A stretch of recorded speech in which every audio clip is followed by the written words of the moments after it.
예, 할렐루야. 우리 성경 한 곳만 더 보도록 하겠습니다. 마태복음 28장 11절부터 15절까지의 말씀 함께 보도록 하겠습니다.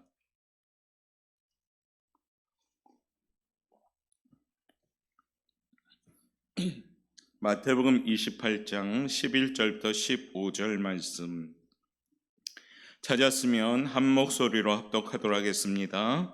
여자들이 갈 때 경비병 중 몇이 성에 들어가 모든 된 일을 대제사장들에게 알리니 그들이 장로들과 함께 모여 의논하고 군인들에게 돈을 많이 주며 이르되 너희는 말하기를 그의 제자들이 밤에 와서 우리가 잘 때 그를 도둑질하여 갔다 하라. 만일 이 말이 총독에게 들리면 우리가 권하여 너희로 근심하지 않게 하리라 하니 군인들이 돈을 받고 가르친 대로 하였으니 이 말이 오늘날까지 유대인 가운데 두루 퍼지니라. 아멘. 예, 오늘 본문의 말씀을 통해서 우리가 고린도전서에서는 부활에 대한 말씀을 보았고 마태복음 28장은 또한 부활을 거짓으로 포장하는 내용이 나오죠. 그래서 오늘날까지 유대인 가운데 두루 퍼지게 됩니다. 자, 오늘 이 두 군데의 말씀을 보면서 우리가 함께 생각할 제목은 부활은 거짓이 아닙니다라는 제목을 함께 나누면서 우리 사순절 기간 더욱더 부활절을 준비할 수 있는 그런 성도들로 준비되길 원합니다. 함께 지금 계속해서 기도하면서 우리가 진리이신 예수님 그 발자취를 계속 따라갑니다. 그러면 우리의 믿음을 흔들렸던 믿음이 견고해지기 시작하는 거죠. 특별히 새로운 달 3월은 십자가의 도가 멸망하는 자에게는 미련하지만 구원을 얻은 우리에게는 능력의 힘을 보여주신 말씀처럼 십자가의 그 길을 걸어가는 능력의 성도로 준비하면서 부활의 그 진리가 깊이 새겨짐으로 우리가 건강한 신앙생활 되시길 바랍니다. 그런 의미에서 오늘 말씀 제목이 부활은 거짓이 아닙니다로 우리 함께 나누면서 더욱더 우리 신앙생활에 그동안 흔들렸던 또한 느슨했던 부활의 신앙이 좀 든든히 세워질 수 있는 복된 시간이 되길 바랍니다. 우리 그런 마음으로 한번 제목 한번 외치도록 하겠습니다. 부활은 거짓이 아닙니다. 할렐루야. 이 제목만 가져가도 됩니다. 오늘은 이 제목만 가슴에 깊이 새기고 부활은 거짓이 아닙니다. 사람들은 자기의 이성으로 이해되는 것은 믿고 이해되지 않는 것은 안 믿습니다. 그러나 때로 이해되지 않아도 믿어야 할 것이 있고 이해되어도 못 믿을 것이 있습니다. 신앙에는 인본주의 사상이라고 있습니다. 이것은 가장 위험한 신앙이죠. 흡사 신앙처럼 보이지만은 결코 신앙이라고 할 수 없는 신앙입니다. 인본주의는 합리적이며 타협적이고 때로는 부정적인 모습을 말합니다. 성경은 세상의 지식으로 이해할 수 없는 것들이 너무 많습니다. 세상의 기준으로 이해하려고 하면은 이해가 안 되는 게 많겠죠. 비합리적인 내용이 많습니다. 그 기준으로 믿으려면 믿지 못하게 됩니다.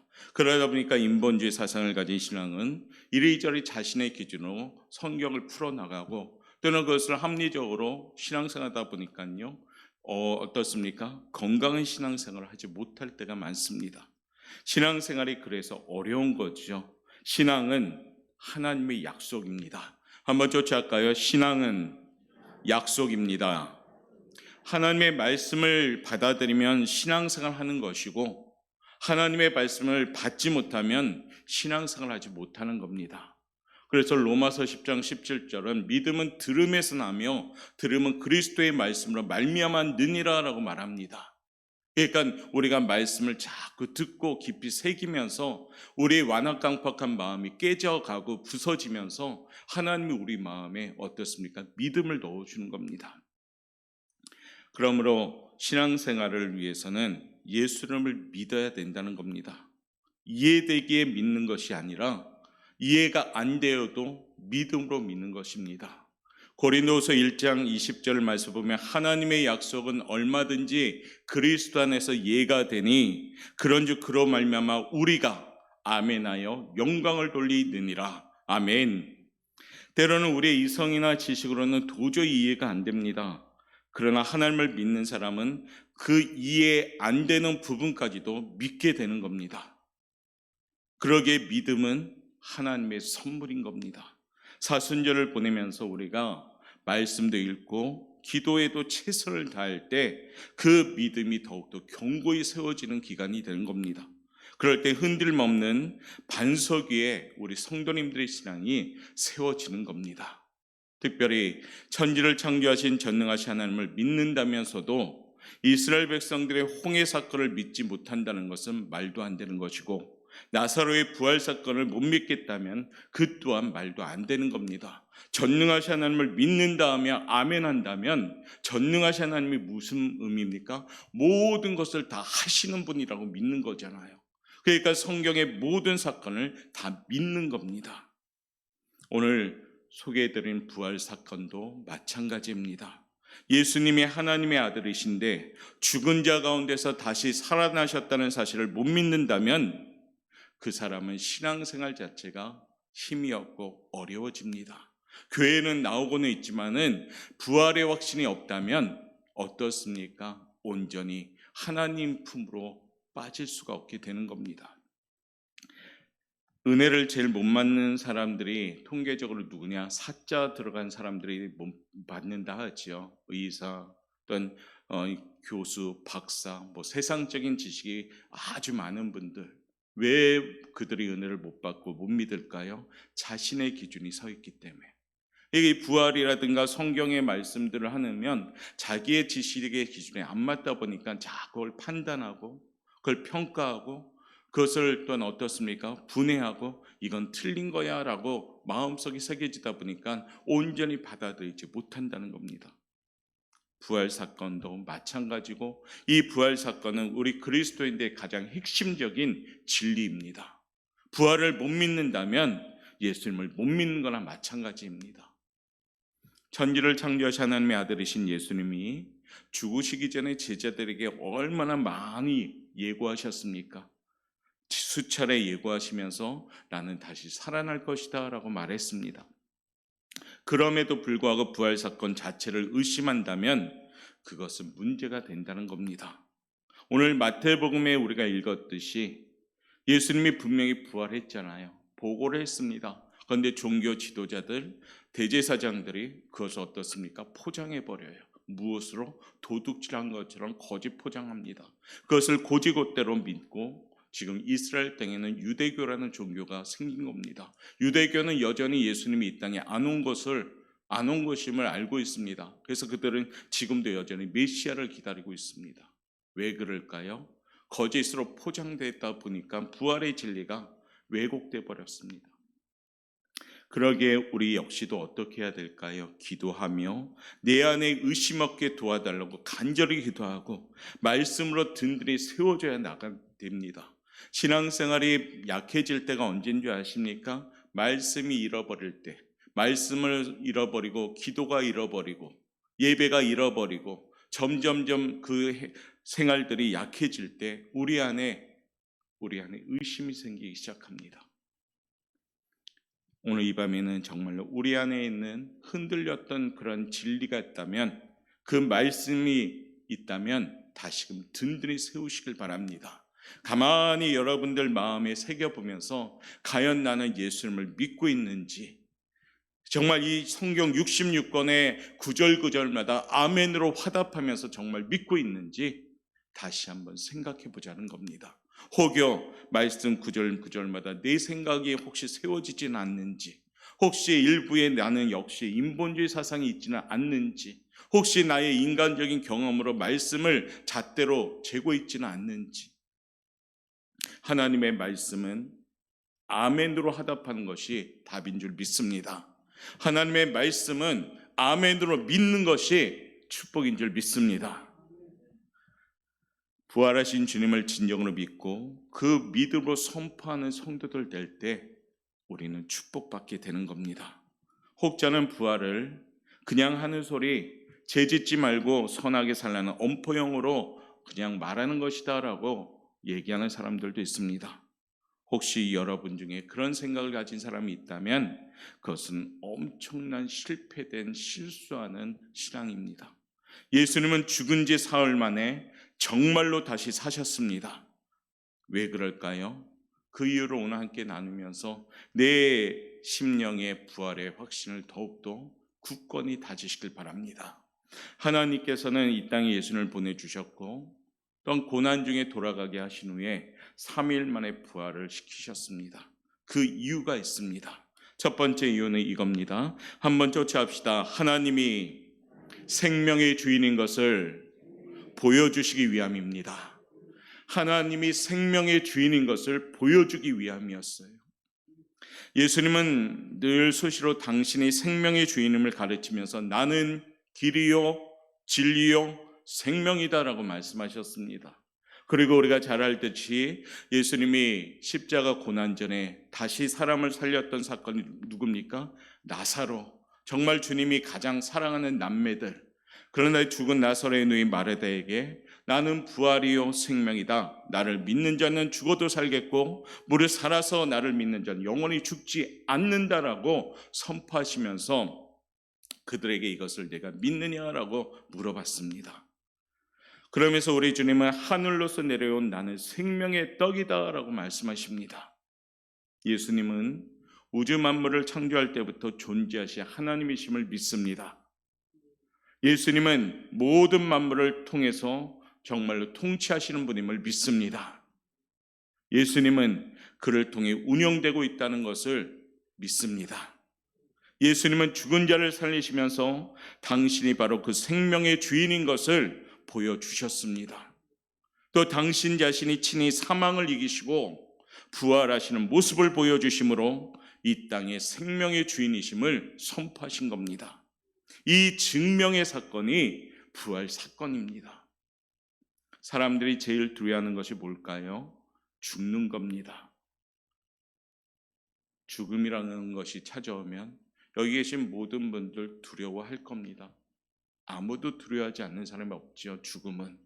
그런데 모든 인간은 본질상 죽음을 두려워합니다. 그러나 예수님을 믿는 사람인 저와 여러분은 우리 생명이 주님께 속해 있음을 믿으시고 죽음을 어떻습니까? 순간 두렵지만은 나중에 그 믿음으로 의연하게 맞이하게 되는 겁니다. 왜냐하면 생명의 주관자는 하나님이시기 때문입니다.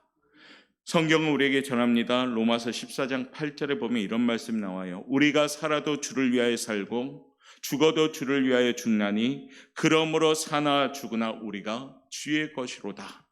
9절 말씀을 이어갑니다. 이를 위하여 그리스도께서 죽었다가 다시 살아나셨으니 곧 죽은 자와 산재의 주가 되려 하심이라. 아멘. 우리가 찬양 중에도 있지요. 생명 주께 있네. 능력 주께 있네. 소망 주께 있네. 주 안에 있네. 할렐루야. 이 소유권을 인정할 때 그 믿음이 건강해지는 겁니다. 생명은 주님께 달려있음을 믿으시길 바랍니다. 우리가 사는 거, 그다음 우리가 죽는 거, 그거 내 마음대로 하는 것이 아닙니다. 하나님의 강권적인 다스림이 있는 겁니다. 그런 믿음이 없이는 생명력이 있는 신앙생활을 할 수가 없습니다. 기독교의 역사를 보면 예수님의 11제자가 어떻게 다 순교할 수 있었을까요? 스데반 집사님이 어떻게 순교할 수 있었을까요? 그다음 많은 믿음의 선진들이 어떻게 자신의 목숨을 희생하면서 순교할 수 있었을까요? 그것은 바로 그들이 생명이 주인이신 하나님의 믿음을 가지고 있었기 때문입니다. 내가 사는 것이나 죽는 것이나 이것은 모두 다 하나님에게 달려있다라는 것을 믿었기 때문에 사나 죽으나 난 주의 것입니다. 이 신앙을 가지니까 죽음도 두려워하지 않게 된다는 겁니다. 부활절을 기념하며 지키게 하는 것 역시도 우리 주님이 이 부활절을 맞아 우리 모두에게 생명의 주인이 되심을 선포하는 그런 절기입니다. 우리 주님은 모든 성도들이 생명의 주인이신 이 예수님, 우리 하나님을 알기를 원하신다는 겁니다. 인도에서 스탠릴 존스 선교사님이란 분이 계신데 노방전도를 한참 하고 있었습니다. 그때 설교 중에 이슬람 교도가 지나가면서 그 선교사님 설교 중간에 끼는 거죠. 그리고 외칩니다. 우리는 당신네 기독교인들이 못 가진 거 한 가지를 가지고 있습니다. 그러자 그 선교사님이 물어보죠. 그것이 뭡니까? 라고 물어봤더니 그는 메디나에 가면 마호메트가 들어있는 관이 있고 정말 마호메트라는 사람이 있었다는 것을 알 수 있습니다 라고 자신 있게 얘기했습니다. 하지만 당신네 기독교인들은 예루살렘에 가면 빈 무덤밖에 볼 수 없습니다 라고 오히려 조롱하면서 얘기했죠. 선교사님은 맞습니다라고 박수를 치면서 얘기했습니다. 그리고 고맙습니다. 당신의 말이 그대로 사실입니다. 그것이 바로 기독교의 다른 점입니다. 우리 주님은 부활하셨습니다. 그렇기 때문에 빈 무덤밖에 없습니다라고 선포하셨습니다. 사랑하는 성도 여러분, 우리 예수님은 살아나셨기 때문에 그 무덤에 우리 예수님이 안 계십니다. 할렐루야.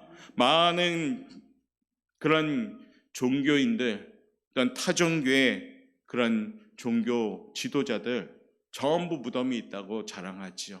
그리고 여기에 묻혔다고 자랑합니다. 그러나 우리 예수님은 그 무덤이 빈 무덤입니다. 왜일까요? 다시 살아나셨기 때문입니다. 생명의 주인이신 예수님은 사망에 머물러 계시는 분이 아니십니다. 그래서 빈 무덤은 우리 기독교의 자랑이 되어야 되는 겁니다. 그러므로 이 빈 무덤은 우리 기독교의 핵심이며 다시 살아나신 예수님의 사실적인 증거의 장소인 겁니다. 이 밤에 기억합시다.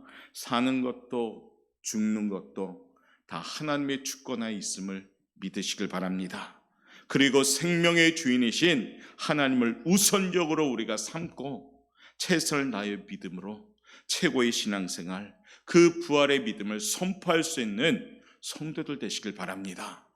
여러분들이 믿는 이 기독교, 이거는 참된 종교고 지금도 살아서 역사하시는 유일하신 신이신 하나님을 믿는 진실한 종교임을 기억하시고, 우리는 생명의 종교를 믿고 있고 생명의 사람으로 선택받았음을 믿으시고 그리스도인의 자존심을 세워갈 수 있는 우리 성도들 되시길 바랍니다. 부활은 지어낸 이야기가 아닙니다. 부활은 사실이며 빈 무덤이 사실이며 죽음을 이기신 생명의 주인이신 하나님을 철저히 믿을 때 우리는 영원한 생명 주신 하나님 그 은혜에 감사할 수 있는 믿음이 회복되기 시작하는 겁니다.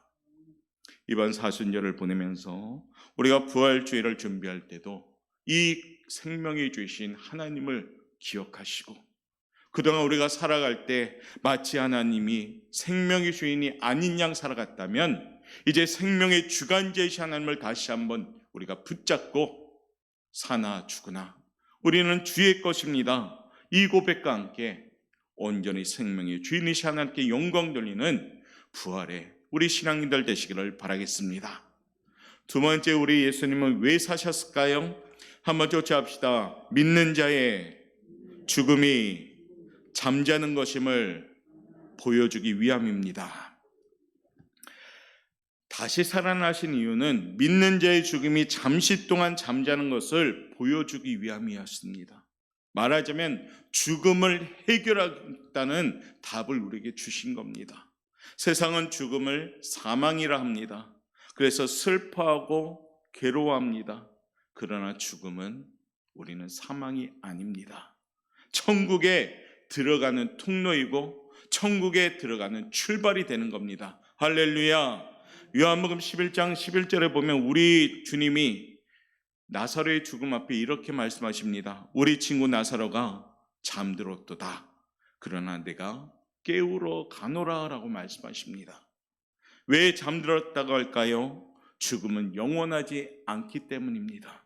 그래서 오늘 본문에도 잠자는 자들의 첫 열매가 된 것을 부활이라고 합니다. 한번 읽어볼까요? 20절 말씀 우리 한번 읽어보도록 하겠습니다. 본문 말씀 20절입니다. 시작. 그러나 이제 그리스도께서 죽은 자 가운데서 다시 살아나사 잠자는 자들의 첫 열매가 되셨도다. 아멘. 잠자는 자들의 첫 열매예요. 죽는 자들의 첫 열매가 아니라 죽음을 잠자는 것으로 표현합니다. 죽음에 대해서 우리나라가 많은 여러 가지 표현을 쓰죠. 돌아가셨다라는 표현을 씁니다. 어디로 돌아갑니까? 원래 본향으로 돌아갔다는 것이죠. 세상적인 표현인데 우리의 내세관에 숨겨져 있는 표현인 듯 합니다. 또한 뭐라고 표현합니까? 영면하셨다라고 표현합니다. 이 말은 뭡니까? 영원히 잠들어 계셨다, 잠들다라는 표현을 쓰는 거죠. 그러나 실상 우리 그리스도인들은 영원히 잠들지 않습니다. 잠시 잠들고 깨어나 다시 일어나 주님을 맞이하고 또한 주님께 부활의 은혜를 받아 살아나는 겁니다. 인정받지 못하는 사람들이 죽으면 뭐라고 표현합니까? 꼬꾸라졌다라고 표현합니다. 그 다음에 더 악한 사람이 죽으면 뭐라고 합니까? 용서하십시오. 대졌다, 뒤졌다 하죠. 상스러운 욕이 담긴 표현입니다. 이 밖에도 여러 가지 표현을 씁니다. 그런데 우리들이 표현하는 것, 우리 기독교인이 표현하는 죽음은 어떻게 표현합니까? 여러분들 혹시 아시겠어요? 그분이 소천하셨다라고 표현합니다. 소천의 뜻은 뭡니까? 하나님이 부르셨다입니다. 할렐루야. 죽음에도 표현에 우리는 세상 사람들하고 구별된 표현을 씁니다. 거기에는 신앙이 들어간 거, 거기에는 믿음이 들어간 겁니다. 그리고 죽음에 대해서 세상 사람들은 슬피 울며 곡하지만은 우리 예수 믿는 그리스도인들은 찬송 부르고 기도하고 저 천국 본향에서 만나자라는 그런 희망적인 메시지를 줍니다. 왜요? 천국 본향으로 가는 길이기 때문입니다. 그러기에 천국 환송 예배라고 발인 예배를 그렇게 표현합니다. 왜냐하면 오늘 주신 말씀처럼 부활은 자는 것이기 때문입니다. 아니, 죽음은 잠자는 것이기 때문에 부활의 소망을 가지고 있기 때문입니다. 예수님의 부활은 예수님 말의 부활이 아니었습니다. 우리 믿는 자에게 주시는 소망의 메시지입니다. 우리도 동일하게 주님처럼 부활할 수 있다는 것을 말씀하는 겁니다. 그래서 성경은 오늘 첫 열매가 되셨다라고 표현하셨습니다. 첫 열매가 뭘까요? 모델로 주님이 먼저 부활하셨다는 겁니다. 오늘 본문의 말씀에도 아담이 범죄함으로 모든 사람이 죽어야 한 것 같이 아담은 뭡니까? 죄의 모델이 되어서 죽음의 모델이 되었습니다. 그러나 예수님의 부활하심으로 모든 사람이 살게 되었습니다 라고 표현합니다. 왜요? 잠자는 자들의 첫 열매가 되셨기 때문입니다. 그 내용 한번 읽어볼까요? 22절부터 23절입니다. 시작. 아담 안에서 모든 사람이 죽은 것 같이 그리스도 안에서 모든 사람이 삶을 얻으리라.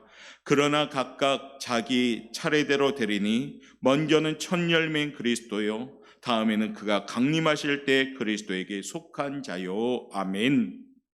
예수님의 부활은 우리의 부활을 보여주는 예표입니다.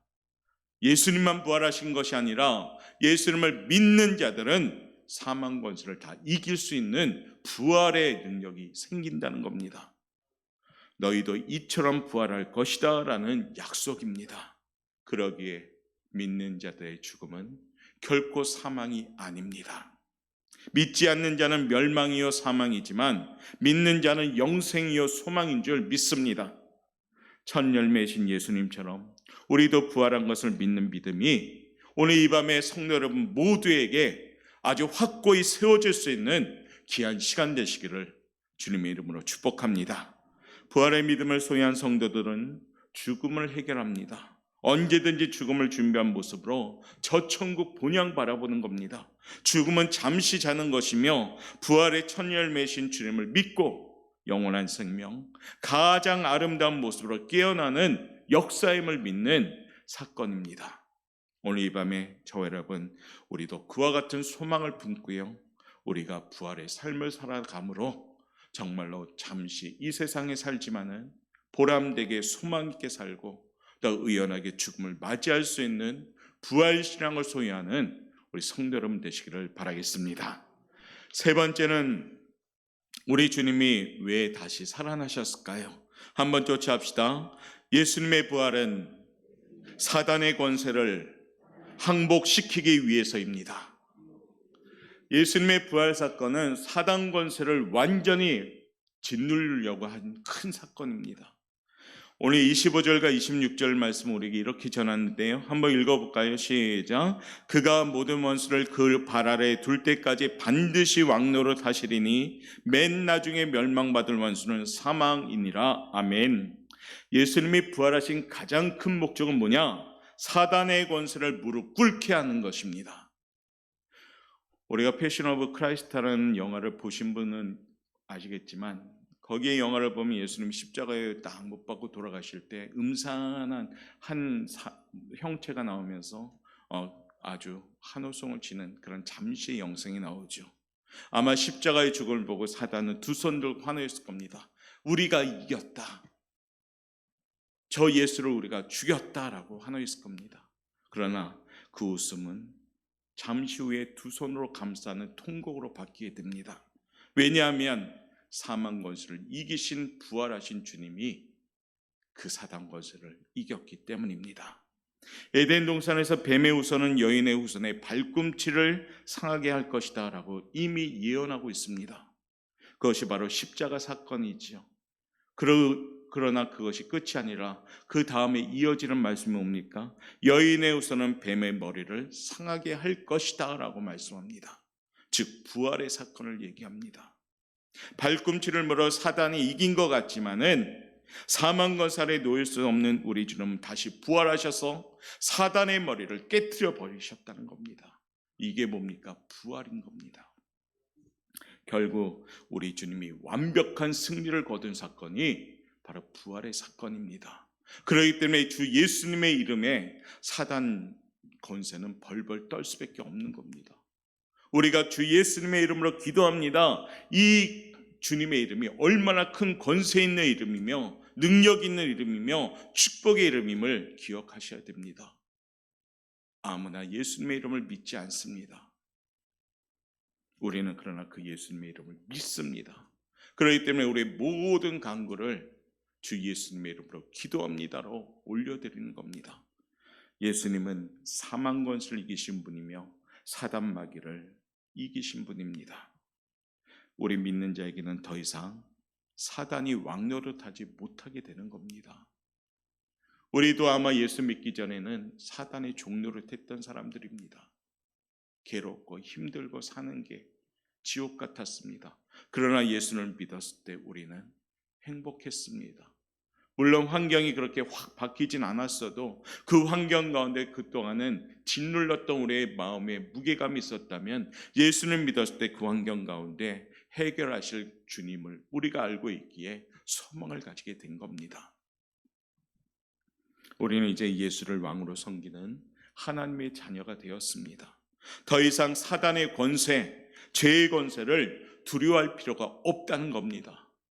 여전히 우리가 그 권세에 두려워하고 있다면 간절히 다시 주님께 기도하셔서 우리가 사단 권세를 이길 수 있는 능력의 사람들 되셔야 됩니다.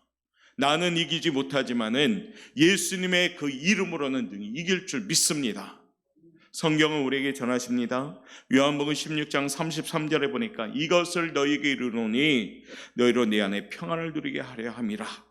세상에서는 너희가 환난을 당하나 담대하라 내가 세상을 이기었노라 하시니라. 아멘. 요한일서 5장 4절은 무엇이라 전합니까? 무릇 하나님께로 난 자마다 세상을 이기느니라. 세상을 이기는 승리는 이것이니 우리의 믿음이니라. 할렐루야. 부활의 믿음을 가진 성도들 세상을 이깁니다. 부활의 믿음을 가진 성도들 세상을 담대히 살아갈 이유가 있습니다. 왜냐하면 예수님이 이 세상을 정복했기 때문입니다. 예수님이 이 세상을 이기셨기 때문입니다. 예수님이 사단 권세를 이기셨기 때문입니다. 그러므로 우리의 환경이 열악할지라도 그게 광야와 같고 사막 같을지라도 우리가 소망을 가질 수 있는 이유는 우리는 그 부활하신 능력의 주님을 믿고 있기 때문입니다. 사랑하는 성도 여러분, 해마다 부활절은 다가옵니다. 해마다 부활절도 있고 우리 그리스도인들의 절기가 늘 있습니다. 그런데 어떻게 준비하고 어떻게 맞이하느냐에 따라 그 절기가 은혜의 절기가 됩니다. 달력에 그냥 표시된 절기가 아니라 여러분들이 영적으로 집중해서 준비할 때 그 부활절도 소망의 절기가 되는 겁니다. 그 부활절을 맞이하는 우리의 자세가 바뀌게 되는 겁니다. 감격스럽고 은혜롭고 눈물도 나고 우리 주님이 부활하신 그 기쁨을 우리가 누리게 된다는 겁니다. 그런데 아무 준비 없이 그냥 시간 따라 부활절을 맞이하면 아무 간격도 없습니다.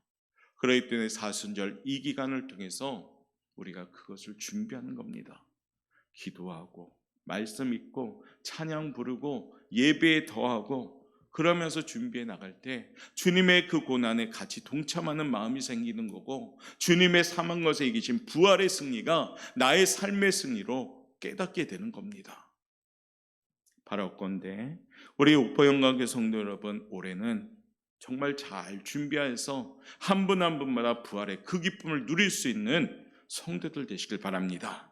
사망 권세에 계신 주 예수님의 이름으로 날마다 승리하며 그 부활의 믿음으로 소망 가지며, 비록 우리가 이 땅에 살아가는 나그네 인생이지만 저 천국 본향을 향해서 사모할 수 있는 믿음 가지고 달려갈 수 있는 성도들 되길 원합니다.